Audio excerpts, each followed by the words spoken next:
ጋይስ ጦርነቱ ተፋፍሟል። ኢራን አልተቻለችም። እስራኤልን ደጋግማ እየደበደበች ትገኛለችም። ቄስ በለው ቀውስ በለው አንድም መልካም የሚያደርግ የለም። ማንም በስራ እንደማይጸድቅ መጽሐፍ ቅዱስ የሥራን በር የሕግን በር ዘግቶታል። ካላስ ባረብኛ ክርስቶስን አገኘዋለሁ ብለሽ እዛ ጊዜሽን አቃጥለሽ ስራሽን ትተሽ ጉዳዬ ክርስቶስ ነው ብለሽ እዛ ጸሎት ቤት ሄደሽ ቁጭ ብለሽ ድንግል ማርያም ስትሰደብ ብትሰማ ለአንድ ፕሮቴስታንታዊ ጆሮ ምንድነው ትርፉ? ሰላም ሰላም ውድ የኢያሪኮ ሚዲያ ቤተሰቦች እንደተለመደው ዛሬም በአዳዲስና ወቅታዊ በሆኑ ቪዲዮዎች መጥተናል። ከወዲሁ የዩቲዩብ ቻናላችንን ሰብስክራይብ፣ ላይክ እንዲሁም ሐሳብ አስተያየታችሁን በኮሜንት እንድታስቀምጡልን እናሳስባለን። ወደ መጀመሪያው ቪዲዮ እንግባ። ቄስ በለው ቀውስ በለው አንድም መልካም የሚያደርግ የለም። ማንም በስራ እንደማይጸድቅ መጽሐፍ ቅዱስ የሥራን በር የሕግን በር ዘግቶታል። ካላስ ባረብኛ ነው ያልከው። ስማ በአማርኛ ያን የጸጉርህን ስታስተክል ያቃጠልከው ፊውዝ ነበር እንዴ? ቅዱስ ያዕቆብ በመልእክቱ ምዕራፍ 2 ቁጥር 26 ላይ ከነፍስ የተለየ ሥጋ የሞተ እንደሆነ እንዲሁ ከሥራ የተለየ እምነት በራሱ የሞተ ነው የሚለው። ሰምተሃል? ስለዚህ የሞተ እምነት ይዞ ሰው እንዴት በባዶ ሜዳ ይንጫጫል? ደግሞ ቀውስ ላልከው ቀውሱ ማን ነው?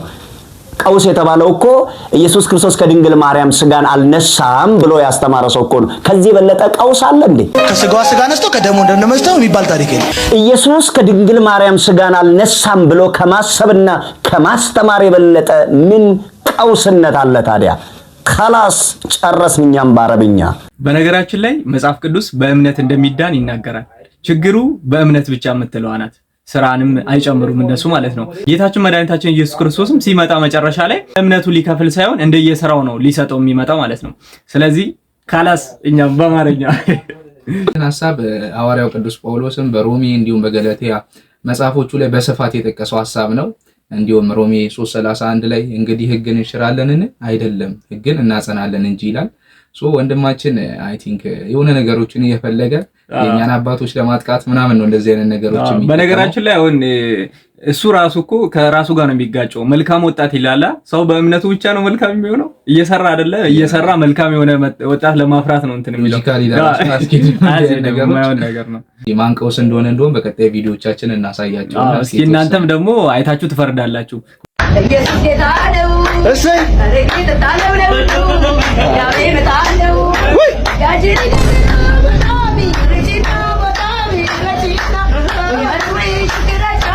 ነይና ጫውቲ ነይና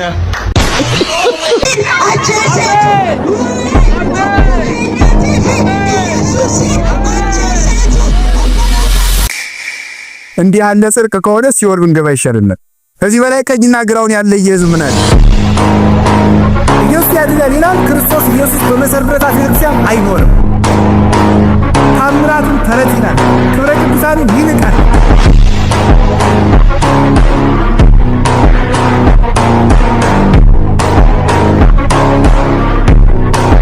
ትጠመቃለህ ትላለህ። በምን እንደምትጠመቅ አታውቅም። እንግዲህ እንደተመለከታችሁት ፍርዱን እናንተ ትሰጣላችሁ። እንደዚህ የሚያደርጉ ሰዎች ነው እኛን የሚተቹትና የሚወቅሱት ማለት ነው። የሰይጣን የሆነ ልምምድን የሚያደርጉ ሰዎች በጣም የሚገርም ነገር ነው በእውነት። እስቲ ከዚህ ቀጥ ያለውንም ደግሞ አንድ ቪዲዮ እንይና የቅዱሳንን ክብር እንዴት እንደሚቀልዱበት በአንዱ ቪዲዮ እስቲ እንመልከት። ባይዘዋይ እኔ ጋር ጥላ ለማንካት ሰው ሰልፍ ነው ወላይታ ላይ ማን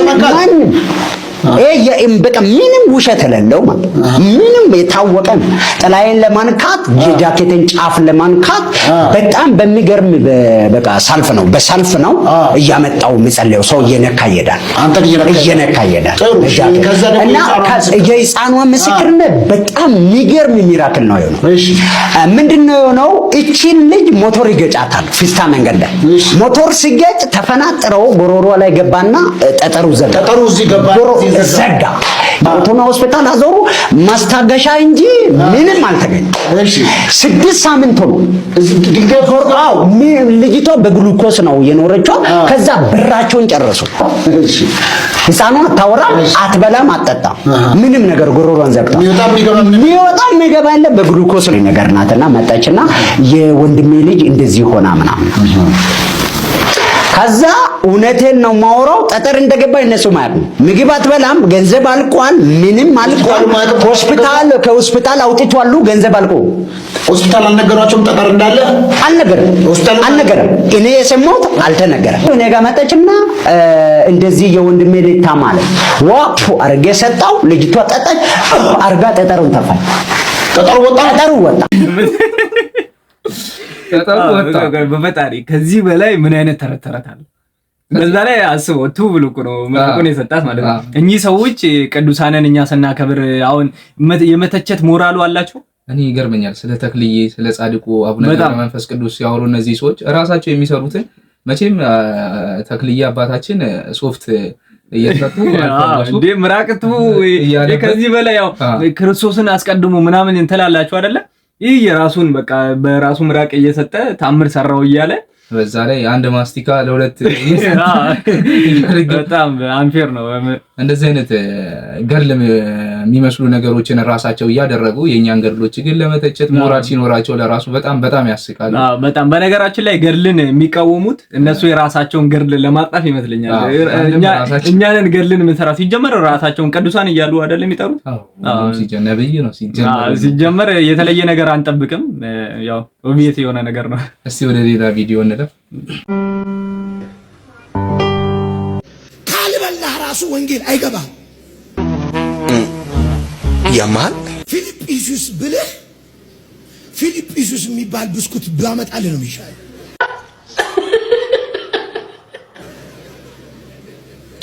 ውሸት ነው፣ ከልት ነው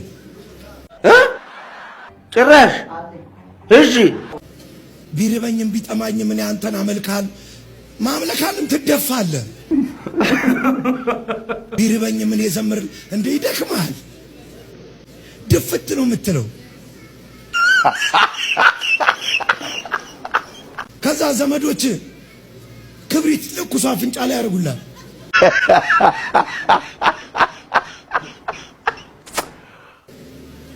አገልጋዮች እጅ ነው ተነስ ይለዋል። አንተን የሚያስነሳ ጥብስ ፍርፍር ነው።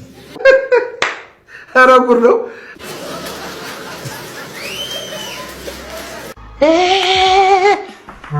አቤት አለመታደል። ጥፎ ሰዓት ላይ ጠራውባችሁ። ይህ ሰው እንግዲህ ሰው በምግብ ብቻ አይኖርም ከእግዚአብሔር አፍ በሚወጣው ቃል ነው እንጂ የሚለውን መጽሐፍ ቅዱስ ተሸክሞ የሚዞረው ማለት ነው። ግን ቃሉን አይቀበለው። በቃ ምግብ በዛ ላይ አንተ እኮ ይሆናል አይደለ? ራስ ለራሱ ሆነ ጥብስ ስታይ ፍርፍር ስታይ የምትነሳ ከሆነ ሰው ሁሉ እንደዛ ይሆናል ማለት አይደለም። በጣም ይሄን አገልጋይ ብለህ ደግሞ ሰው እኔ ይገርመኛል። መጽሐፍ ቅዱስ እያስተማረ ወንጌል የሰበከ ምናምን ተብሎ ስለ ምግብ ሲያወራ ይሰማል። በነገራችን ላይ ይሄ የእግዚአብሔር ሐሳብ አይደለም። ስጋውያን ስትሆኑ የስጋን ነገር ታስባላችሁ ይላል መጽሐፍ ቅዱስ ማለት ነው። ስለዚህ ስጋውያን ስትሆኑ እንደዚህ ነው። እሱ ስጋዊ ስለሆነ የስጋን ሐሳብ ብቻ ስለሚያስብ በቃ ሙሉ ሰው እንደዛ የሚያስብ ይመስለዋል። የሆነ ስታንዳርድ ኮሜዲ ምናምን ቢሰራ አሪፍ ነው። በጣም በቃ አብዛኞቹ ፓስተሮች ወደ ኮሜዲ ብዙሩ በጣም ጸዴ ነበር። ግን እዚሁ ላይም ሆኖ ጥሩ ገቢ ያገኙ ስለሆነ ብዙ ኮሜዲያን ኢትዮጵያ ጀመረ። እስኪ እንቀጥል። የኔን ጩኸት ነው አንዳንድ እየጮች ያለችው ብዬ ነው የማስበው። አሁን መናገር ስላለብኝ የምናገረው ባልናገር ደስ ይለኝ ነበር። ይሄና ላብሬት ይኖርኳት እንደዚህ ሆነ እንደዚህ ያደረገች የሚለውን ነገር ባይነሳ ደስተኛ ነበርኩ። አሁን ግን አስገድደኝ። የኔን ጩኸት ነው እየጮች ያለችው። እኔ በአደባባይ ፍርድ ቤት በር ላይ ድደፋ የነበረው ወደ 6-7 ጥይት የተኮሰብኝ በዚሁ የፍርድ ቤት ሂደት ላይ ክርክር ላይ ያለ ከታችኛው ፍርድ ቤት ተሸንፎ በይግባኝ እዛ ሄዶ እዛ እየተከራከረን ነው። ሳምበዲ መቶ ታርጋ በሌለው መኪና አፍኖ ሊወስደኝ ሲል እግዚአብሔር ስላገዘኝ ነው ያመለጥኩት። አምልጬም በመኪና አባረውን። እነዚህ ሰዎች ህጋዊ ሰዎች ከሆኑ ፍርድ ቤት በር ላይ በአግባቡ ሊይዙኝ ይችላሉ። መሳሪያ አውጥቶ መኪናው መደብደብ፣ ብዙ ነገሮች። ድንጋይ ከማዶ ከሸዋ ሱፐርማርኬት ተሻግሮ ኮብልስቶን ይዞ መጥቶ ነው የጎን መኪናዬን መስታወቱን ሰብሮ የጥርስ የወለቀው በዛ ሰዓት እንደዚህ ያ ድንጋይ መጥቶ ሄዶ ነው ያረግፈው እዛ ሄደ። የፊት ጥርስ የምታየው ማለት ነው። በዛን ሰዓት ያለኝ አማራጭ መሸሽ ማምለጥ ነው። መኪናው እንደሚል ተነስቶ ነው እስከ ፊጋ ድረስ ነው ያባረረው። ጥይት ተኮሰ። ለግደሉ ተብሎ እዚህ ለማጅራት ነበር የተኮሰው። መኪናው ማየት ይችላል። ከዚህ በፊት ፌስቡክም ተዘዋውሯል። እንደው ሚዲያ ላይ መጥቼ አይመጥንም ማለት አብሬ ኖርከው ሰው ወይም ደግሞ ማንጫጫት ስላልፈለገው ይሄ ጡዘቱን ነገር ስላልፈለኩ ዋጥ አድርጌ ቁጭ ያልኩት። ፖሊስ ለሚመምሪያ ያውቃል። አመልክቼ እዛ መጥቶ አካባቢ ተጣርቶ ምን ተብሎ ማንነታቸው ሁሉ ታውቀው ኤግዚቢት ተይዞ ነው መሀል ላይ ስረስ የቆምኩት ነው። እሺ ፈርዘር መሄድ ስለሌለብኝ 5 መኪና ተብሏል። 5 መኪና አጠቃላይ በትዳር ዘመናችሁ በጋራ ያፈራችሁት 5 መኪና ነው ሊባል ይችላል ወይንስ በሂደት አንድ ላይ የተገዛ መኪና ነው? ትንሽ ፈገግ ያደርጋል። ምክንያቱም እኛ አንድ ስፖርተኞች ነን። ሊኖር ይችላል 5 በአንድ ግቢ ውስጥ እኛ መኪና ሻጮች አይደለም። ቢዝነሳችን እሱ አይደለም። ከሱ ጋር የተነካካ ስራም አልሰራንም። መኪና ገዝቶ ሸጡ ምናምን ወደ ትርፍ የሚል ነገር የለውም። እንደማንኛውም ሰው ስንጀምር አንድ መኪና ነበር። ያን መኪና ስንጠቀምበት እንቆይና ሌላ የተሻለ መኪና ሲመጣ ደግሞ እሱ ይሸጠን ጨምሮ ሌላ መኪና እንይዛለን። ግፋቢል ግቢያችን ውስጥ የሚቆመው 2 መኪና ነው። አንድ እሷ የምትይዛት ሎኬሽን ከተማ ውስጥ የሚሆን አንድ ደግሞ በየትሪሊንጉ ጋር ቁልቁለቱ ዳገት ኮርኮንች የምንሄድባት አንድ ከፍ ያለ ፒካፕ ሊሆን ይችላል፣ ዶልፊን ሊሆን ይችላል። ትንሽ ባለን አቅም ሻል ያለ ነገር ከፍ ያለ እንገዛለን። አንዱን ይዘዋሉ፣ አንዱን እሷ ትይዛለች። እነዚህ 5 የተባሉ መኪናዎች በዝርዝር መጥቀስ ይቻላል እስከነ ምክንያታቸው። እንግዲህ በዚህ ቪዲዮ ላይ እንደተመለከትነው ነው የባለፈው ሳምንት ላይ የምታስታውስ ከሆነ ሁላችንም የአንዱን ሐሳብ ብቻ ሰምተን የእሷን ብቻ ሐሳብ ሰምተን ጀጃ እናረግም እያለን ነበረ። እሷ ሚዲያ ላይ ቀድማ ስለመጣች የእሷን ሐሳብ ብቻ መስማት የለብንም፣ እሷ በየዋህነት ሌሎች ሰዎችም በመሃል ላይ ነበሩ የተባለ ነበረ። እነዛ ሰዎችም በብዛት ብሩን ወስደዋል። የቸርች ፓስተሮች እናስታርቃለን እያሉ በጣም ብዙ ሰዎች በመሃላቸው ነበሩ። እነዛ ሰዎች ብሩን ተጠቅመውታል የተባለ ነው። ወንድማችንም አይ ቲንክ ትናንትና ነው ሰይፉ ፋንታውን ላይ ቀርቦ ሙሉ ያለውን ሂደት እሱም ላይ ምን አይነት ጥቃቶች ይደርሱበት እንደነበረ ምን አይነት በደሎች ይደርሱበት እንደነበረ በዝርዝር አስረድቷል። አንዳንዴ ሚዲያ ላይ ሲሆን አለ አይደለ ቀድመ መተ እንትን ስላልክ ብቻ ያንተ ነገር ትክክል ነው ማለት አይደለም። እኛም ደግሞ ይሄን ነበረ ስንናገር የነበረው። እሷ ወጣ ቀድማ ስለተናገረች እንዴው እሷ ትክክል ናት እሱ ጥፋተኛ ነው ብለን ጀጅ ማድረግ የለብንም። እሱ የሚናገርና ከዛ በኋላ ያለውን ነገር ለውሳኔ የሚያመቻል ብለን ተናግረን ነበረ። እንግዲህ አሁን የመጣውን ሐሳብ እንደተመለከት ነው እንደዚህ ነው። እሱ ጋም ያለው እውነት ይሄን ይመስላል ማለት ነው። እስኪ እናንተም ያላችሁን ሐሳብ በኮሜንት ላይ አስቀምጡልን። እኔ በዚህ ላይ የመጨመረው ሐሳብ ግን እንደዚህ ስንለኛ አለ አይደለ ብር አልተበላችም፣ ንብረት አልጠፋባትም፣ የነበሯት ንብረቶች አልጠፉባትም እያለን ሳይሆን ንብረቱን ሌሎች ሰዎች ተጠቅመውበት ሊሆን ይችላል። ኦር ደግሞ አዘር በመሃል ያሉት ሰዎች ንብረቷን በየዋህነቷ ባለማወቋ ተጠቅመውበት ሊሆን ይችላል። ንብረት ጠፍቷት ሊሆን ይችላል። ግን እሱም በዛ ሳይድ ልክ እንደዚህ አይነት ጥቃቶች የደረሱበት ነው። ልክ እንደዚህ አይነት የመገፋት እስከ መገደል ደረጃ ድረስ የሰማቸው ሰባት ጥይት እስከሚራገፍ ድረስ የሁሉ ነገር በዛ ላይ ደግሞ አሁን ላይ እሱም ንብረቱ መቼም ባለፈው ሳምንት ስናወራም እስካሁን ተበልቶ የሚያልቅ አይነት አይደለም ምናምን እያልን ነበር። ስቲል አሁን ላይ እሱ ያለበት ሁኔታ ሲጀምር ያሳውቃል። ብቻ እኛ አሁንም አንፈርድም። ሆኖ ዓለም አቀፍ ስለሆኑ ጉዳዮች ስለ እስራኤልና ኢራን ጉዳይ እኛንም በጣም የተጧጧፈ ነገር ነው። በጣም ወደ አስኪ ደረጃ እየሄደ ነውና ይሄ ነገር ቀጣይ ያሉትን 2 ቪዲዮዎች አብረን አይተን እንመለስ እስኪ። ጋይስ ጦርነቱ ተፋፍሟል። ኢራን አልተቻለችም። እስራኤልን ደጋግማ እየደበደበች ትገኛለችም። የእስራኤል የአየር መቃወሚያ ስራውን እየሰራም አይመስልም። ታዲያ ከደቂቃዎች በፊት በተሰማ መረጃ ሌላ ጥቃት ኢራን በእስራኤል ላይ የፈጸመች ሲሆን በዚህም ታዲያ በቴል አቪቭ ከባድ የተባለ ጉዳት መከሰቱንም ከተለያዩ የመረጃ ምንጮች እየሰማን እንገኛለን። በዚህም እስራኤል የአሜሪካን እርዳታ የጠየቀች ሲሆን አሜሪካ ግን በዚህ ጦርነት ውስጥ እጇን እንደማታስገባ እየገለጸች ትገኛለች። ከዚህ ባለፈም ደግሞ ሳውዲ አረቢያ አሜሪካ በዚህ ጦርነት ውስጥ እንዳትገባም ጥያቄ እንዳቀረበች የተሰማ ሲሆን ሌሎች ሀገራትም ታዲያ ለተለያዩ ወገኖች ድጋፋቸውን እየሰጡ ነገሩ እየተባባሰ ወደ 3ኛው የዓለም ጦርነት የመግባቱ ነገር አይቀሬ እየመሰለ ዛሬ ላይ ደርሰናል። እነዚህ ከኋላ የምትመለከቷቸው የሞሳድ ኤጀንቶች ናቸው። በእስራኤል ሀገር አልነበረም የነበሩት፣ ኢራን ውስጥ ሆነው ነው ይህን ጥቃት የፈጸሙት። በአሁኑ ወቅት የተሰሙ 3 መረጃዎች አሉ። የመጀመሪያው እኛ ኢትዮጵያኖች ይመለከታል። የእስራኤል መከላከያ ፎርስ እንዳጋራው ኢንፎርሜሽን ከሆነ ኢራን ለእስራኤል ብቻ አይደለም ፍራቻን የጫነችው ለዓለማችን ሁሉ ነው ፍራቻ ምንጭ የሆነችው ብላ ተናግራለች። በዚህም እንግዲህ በአይዲኤፍ ፔጅ ላይ እንዳጋራው ከሆነ እነዚህ 18 ሀገራት ኢትዮጵያን ጨምሮ ኢራን ያላት ሚሳኤል እነዚህ ሀገራት ላይ መድረስ እንደምችልና ለነሱም ሀገራት ፍራቻን እንደጫነች ተናግራለች። እዚህ ውስጥም እንግዲህ እንደምትመለከቱት ኢትዮጵያና ሌሎች 18 ሀገራት በዚህ ውስጥ ተካተዋል ማለት ነው። እናም በዚህ ቲዩስ ላይ እንዳጋራችሁ ከሆነ ይህ የመጨረሻው እርምጃ አይደለም፣ ምንም አማራጭ አልነበረንም፣ ይህን ጥቃት መውሰድ ነበረብን ብለው አጋርተዋል ማለት ነው። ከዚህ ውስጥም እንግዲህ ኢትዮጵያ ጠቅሳለች። ትናንትና በሁለቱ ሀገራት መካከል በተከሰተው ክስተት ምክንያት እንግዲህ የነዳጅ ዋጋ $8 በአንድ ቀን ብቻ ጨምሯል እንደምትመለከቱት። ይህም እንግዲህ የዓለማችን ሕዝብ ላይ ትልቅ ተጽዕኖ የሚያመጣ ነገር ነው። በአሁኑ ወቅት ሞሳድ ባጋራው ኢንፎርሜሽን መሰረት እነዚህ ከኋላ የምትመለከቷቸው የሞሳድ ኤጀንቶች ናቸው። በእስራኤል ሀገር አልነበረም የነበሩት፣ ኢራን ውስጥ ሆነው ነው ይህን ጥቃት የፈጸሙት። እንደምትመለከቱት የተለያዩ ድሮኖችን ማኔጅ በማድረግ የኢራንን ኤር ዲፌንስ ሲስተም እንግዲህ በድሮኖች ኮንትሮል በማድረግ ኢራን ሀገር ውስጥ ሆነው የሞሳድ ኤጀንቶች ይህንን ተግባር ፈጽመዋል ማለት ነው እንደምትመለከቱት። እናም በአሁኑ ወቅት እስራኤል የበለጠ ኢንፎርሜሽኖች አሏት፣ የበለጠ ሌላ እርምጃም ለመውሰድ ዝግጅቷን ጨርሳለች ተብሎ የተነገረ ይገኛል። እስካሁን ድረስ ማለትም ከ100 ድሮኖቹ ውጪ ኢራን የወሰደችው የመልስ ምት የለም። ሁለተኛው የእስራኤል ጥቃት ደግሞ እጅግ በጣም ጠንከር ያለ እንደሚሆንና ትላልቅ ሰዎች ላይ ማለትም በኢራን ውስጥ የሚገኙ ከባባድ ቦታ ላይ የሚሰሩ ሰዎች ማለትም አያቶላን ጨምሮ እነሱ ላይ ጥቃት እንደሚሰነዝሩ እየተነገረ ይገኛል። ምክንያቱም ሞሳድ በዚህ ልክ ሀገሯ ድረስ ማለትም ኢራን ድረስ ኤጀንቶቹን አስገብቶ እንደዚህ አይነት ነገሮች መፈጸም ከጀመረ የሚመጣው ጥቃት ደግሞ እጅግ በጣም ከባድ ነው የሚሆነው ተብሎ የተነገረ ይገኛል። በእንቅርት ላይ ጆሮ ደግፍ ማለት ይሄ ነው። በተለይ ወደኛ ሀገር የሚመጣ ከሆነ የነሱ ቀውስ በጣም ከባድ ነው። አሁን ላይ ህዝቡ ኑሮ ውድነት በጣም ከብዶታል። ይሄ ሲጨመርበት እጅግ በጣም የሚከብድ ይመስለኛል። እንግዲህ የነዳጅም ዋጋ በዚሁ ጋር ተያይዞ እጅግ በጣም ከፍ እያለ ነውና እነሱም በጣም ወደ አስፈሪ ነገር እየሄዱ ነው እየተመለከታችሁት እንዳለ። እስራኤልም እንግዲህ አጸፋውን በቅርቡ ተወስዳለች ተብሎ ይጠበቃልና በጣም የሚከብድ ይመስለኛል። ብቻ ለሀገራችንም ለዓለማችንም ከባድ የሆነ ጦርነት ነው። በዚህ ጦርነት ላይ እንግዲህ ያው ማንም አሸናፊ አይኖርም እንደተለመደው። ያው ግን ህብረተሰቡ ህዝቡ በጣም ይጎዳል። እኛ ላይም የሚያመጣው ጫና በጣም ከፍተኛ ነው። እንግዲህ ፈጣሪ ለሀገራችንና ለዓለማችን ሰላሙን ያምጣልን ለማለት እንወዳለን። በተለይ እንግዲህ ከዚህ ጋር ተያይዞ አንዳንድ ሰዎች የሆነ ደስ የሚል ስሜት ሲንጸባረቅባቸው እንመለከታለን። በተለይ ኢራን አታክ ማድረጓ ይሄ ነገር ዞሮ ዞሮ እኛ ጋር መምጣቱ አይቀርምና እንደዚህ በጦርነት ማንም ተጠቃሚ የሚሆንበት ነገር የለም። ዞሮ ዞሮ ሁላችንም ጋር ይደርሳል ማለት ነው። የሁላችንም በር ማንኳኳቱ ስለማይቀር በእንደዚህ አይነት ነገር ደስተኛ ባንሆን ብንቃወም ይሻለናል። ሰላምን የመሰለ ነገር የለምና ሰላምን ደግሞ ካላጣኸው በስተቀር አትረዳው። ጦርነትን ያሳለፈው ሰው ነው ስለ ሰላም ጥቅም የሚረዳውና እግዚአብሔር አምላካችን በእውነት ሁላችንም ሰላምን ያምጣልን። ፕሮቴስታንቶች አሁን ክርስቶስን እንዳሉት ማርያም እንዳሉት ሲባል እኔ አንድም ቀን መልስ ሰጥቻለሁ። ለምን መልስ ሰጣል? አጥራለን በሰው ቤት ገብተን አንፈተፍትም። እኔ ፕሮቴስታንት ውስጥ ያሉ ፓስተሮች አሉ። ፓስተሮቹ ምናልባት ቅዱሳንን ሲሳደቡ፣ ጻድቃንን ሲሳደቡ፣ እመቤታችን ሲሳደቡ ሰምተናል።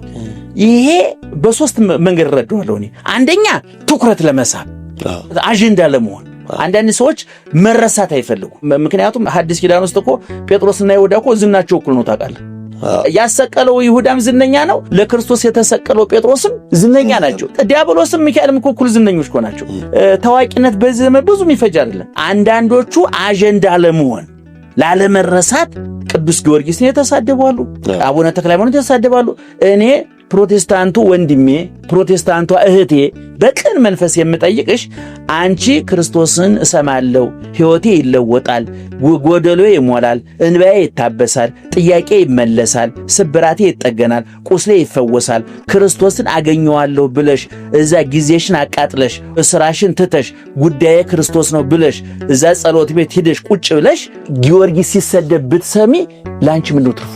ላንተ ምንድነው ትርፉ? ድንግል ማርያም ስትሰደብ ብትሰማ ለአንድ ፕሮቴስታንታዊ ጆሮ ምንድነው ትርፉ? ኦርቶዶክሳውያን የተዋህዶ ልጆችም ፕሮቴስታንቶችም ሙስሊሞች እንድታጤኑ የምንፈልገው ምንድነው ጥቅሙ? በሌላ ሃይማኖት ገብተን መፈትፈቱ የብቸኝነት፣ የባዶነት፣ የተስፋ መቁረጥና የልህ ካልሆነ በስተቀር ጥቅሙ ምንድነው? አንደኛ ቅድም አጀንዳ ለመሆኑ፣ ሁለተኛ እነዚህ ቅዱሳን እየተሳደቡ የፕሮቴስታንቱ አዳራሽ የሚጮሁት ሰዎች ቀጥ ብላችሁ ወንጌል ስበኩ ብትላቸው መቀጠለች። አሁን ላይ እኛን እንዲያው አንድ አጀንዳ አድርገው እየተሳደቡ ቅዱሳንን እንትን የሚሉ ሰዎች እንዲያው ክርስቶስን በእርግጠኝነት ክርስቶስን ብቻ ስበኩ ቢባሉ ክርስቶስን መስበክ የሚችሉ አይመስለኝም። ለዛም ነው እንዲያው አጀንዳ እየፈጠሩ እነሱ ተሰሚነትን ለማግኘትና መነጋገሪያ ለመሆን ይሄን ያለ የሚፍጨረጨሩት ማለት ነው። ባለፈው ሳምንትም እያነሳን ነበረ ስለዚህ ጉዳይ የሆነ ትሬንድ ለመሆን የሆነ ሳምንት ላይ ቫይራል ሞር ደግሞ የሆነ ነገር ከጀርባ የሆነ ፕሮግራም ሲኖራቸው ያን ነገር ሞር ለማስተዋወቅ ሚዲያው ላይ መጡና እንደዚህ አይነት ነገሮችን ያደርጋሉ። በነገራችን ላይ ደግሞ እኔ የሚገርመኝ የአባቶቻችን በቃ ዓለማዊ ህይወትን ላይ ያሉትን ነገሮች መረዳት ያላቸው ግንዛቤ በጣም ደስ የሚል ነው። ቅዱስ ጊዮርጊስ በካቶሊክም ብትመለከት በሮማ ምናምን በጣም ታዋቂ ቅዱስ ነው፣ ይቀበሉታል ብዙዎች ማለት ነው። ውጭ ላይ ያሉ ፕሮቴስታንቶች ሁሉ ይቀበሉታል። ስለዚህ እነሱም ቅዱስ እንደሆነ ያምናሉ ማለት ነው። ስለዚህ ስለ ክርስቶስ ብሎ ያንን ሁሉ ዋጋን የከፈለን ሰው በዚህ ልክ መሳደብ ማለት ክርስቶስ ምን ይላል ብለህ ስታስበው ራሱ እኮ አያስሄድም። ስለሱ ብሎ ይሄን ሁሉ መስዋዕትነት የከፈለ አንዳንድ ምዕመናን ለማስደሰት በሚለው አይደለ በቃ ሞር እንደዚህ አይነት ነገሮችን በማድረግ ይሆናል አይደል? እኛ ኦርቶዶክሶች ባንኖር እነሱ የሆነ ሚዲያ ላይ ወጥተው ለራሱ የሚሰብኩት ስብከት ያላቸው እስከማይመስል ድረስ ብዙ ጊዜ አጀንዳቸው እኛ ነን። በቃ በብዛት። እስቲ ወደ ሌሎች ቪዲዮዎቻችን እንለፍ። ሶስት ሰዎች በመድኃኒዓለም ፊት ለፊት ኃጢአት ሰርተው ሊፈረድባቸው ቆሙ። በመድኃኒዓለም ፊት ለፊት የቆሙት እርቃናቸውን ነው። በጎ ምግባር የላቸውም ነበር። ኃጢአት ሰርተዋል፣ ንስሐ አልገቡም፣ ስጋውና ደሙን አልተቀበሉም። በዓለም በተድላና በደስታ ብቻ ነው የኖሩት። ሞትሰ ግብተ ይመጽእ ከመ ሰራቂ፣ ሌባ በየትኛው ሰዓት እንደሚመጣ እንደማናውቀው ሌባ ነው። ሞት ሌባ ተብሏል። ድንገት ተጠሩና በመድኃኒዓለም ፊት ሶስት ሰዎች ቆሙ። እናንተ ቤተ ክርስቲያንን ያልሰማችሁ፣ መምህራንን የናቃችሁ፣ መጻሕፍትን ያቃለላችሁ፣ ከንስሐ ይልቅ ዓለም ውስጥ ያለውን ተድላ ደስታ የመረጣችሁ አላውቃችሁም። ሁሩ ምኔ ከእኔ ሂዱልኝ፣ ወግዱልኝ።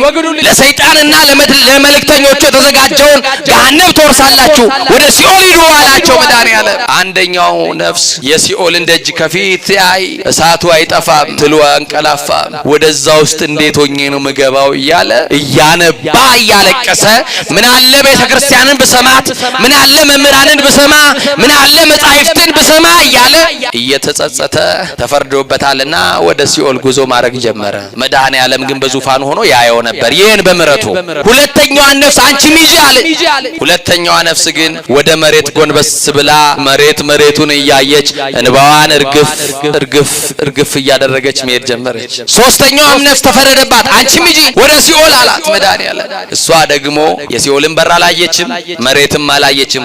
ወደ ኋላ ዞራ መድኃኒዓለምን እያየች እያለቀሰች መሄድ ጀመረች። ሶስቱም የሲኦል ደጅ ላይ ሲደርሱ መድኃኒዓለም ቁሙ አላቸው። መከራውን ያቆምልህ። ተጠየቁ አላቸው። ምን ተገበርኪ? ተጠየቂ። አይቴ ነበርኪ? የት ነበርክ? ምን ሰራክ? ጥያቄ ጠየቀ። ከማን ብሔር ነበርሽ አይልም። ምንኛ ቋንቋ ስትናገር ቆየሽ አይልሽ። የሥራ ፖዚሽን ምንድነው አይልም። ተምረሃል አልተማርክም አይልም። ምን ሰራክ ይላል። የት ነበርክ ይላል መድኃኒዓለም። እዛ በኋላ ተጠየቁ። እሺ መድኃኒዓለም እንጠየቃለን። አንቺ ወደ ሲኦል ሂጂ ስልሽ የሲኦል በሩን ለምንድን ያየሽው አላ። እሳቱ አይጠፋም። እንዴት እችለዋለሁ ይሄንን እሳት? ስለ ኃጢአቴ በቃ እያለቀስኩኝ እንዴት ነው መሆነው እዚህ እሳት ውስጥ እያልኩ ያንን እሳት እያየሁ ነው የሄድኩት አለች። ሁለተኛዋ ተጠየቂ። ለምንድን ነው መሬት ያየሽው አላት። በራሴ አፍሬ አለች። በሉ እስቲ ምንም ያኮራ ስራ አለን ደግሞ በራሴ አፍሬ በሉ። አዎ በራሴ አፍሬ ምን አለ መምህራንን በሰማው ቤተክርስቲያንን መጻሕፍትን ባላቃለልኩ ንስሐ በገባው ብዬ በራሴ አፍሬ መድኃኒዓለም አለች። ሶስተኛዋ ተጠየቂ። ለምንድን ነው ዞረሽ ወደ ኋላ እያየሽ ሄድሽው አላት። መሐሪ ነህ ብዬ ያለ ጨክነ ለሳት አሰጠኝም ብዬ አዛኝ ነህ ብዬ ርሩ ነህ ብዬ አንተን እያየው አለች። መድኃኒዓለምም ምሕረት አድርጌላችኋለሁ መልአኩን አዘዘና ወደ ገነት። እኛ ድንቅ ትምህርት ነው። ለአባታችን በእውነት ቃሉን ያሰማልን። በጣም ነፍስን ሰርስሮ የሚገባ ድንቅ ትምህርት ነውና እንደዚህ አይነት አባቶችን እግዚአብሔር አምላካችን አያሳጣን ያብዛልን። በእውነቱ አባታችን ድንቅ ትምህርትን ያስተማሩን በጣም በህይወት እያለን በንስሐ ህይወት መመላለስ እንዳለብን ስጋው ደሙን መቀበል እንዳለብን የሚያስረዳ ድንቅ ትምህርት ነው። እንግዲህ የዚህ ሚዲያ ዓላማ የሐሰት ትምህርቶችን ማጋለጥ፣ እኛ ኦርቶዶክሳውያን ደግሞ እንድንነቃና ከሐሰት ትምህርቶች እንድንጠበቅና በመንፈሳዊ ህይወት እየተመላለስን ንስሐ ገብተን በመጨረሻም ደግሞ መንግስቱን እንድንወርስ ነውና ሁላችንም መንግስቱን እንድንወርስ እግዚአብሔር አምላካችን ይርዳን። ዛሬው ቪዲዮቻችንን በዚሁ ጨርሰናል። ከወዲሁ የዩቲዩብ ቻናላችንን ሰብስክራይብ በማድረግ እንዲሁም ላይክ በማድረግ ሐሳብ አስተያየታችሁን ደግሞ በኮሜንት ሴክሽን ቦታ ላይ እንድታስቀምጡልን እናሳስባለን። ቀጣይ ቪዲዮዎች እንዲደርሳችሁ ሰብስክራይብ ማድረግ አትርሱ። በቀጣይ ቪዲዮ እስከምንገናኝ ሰላም ቆዩልን። ጨርሰንበት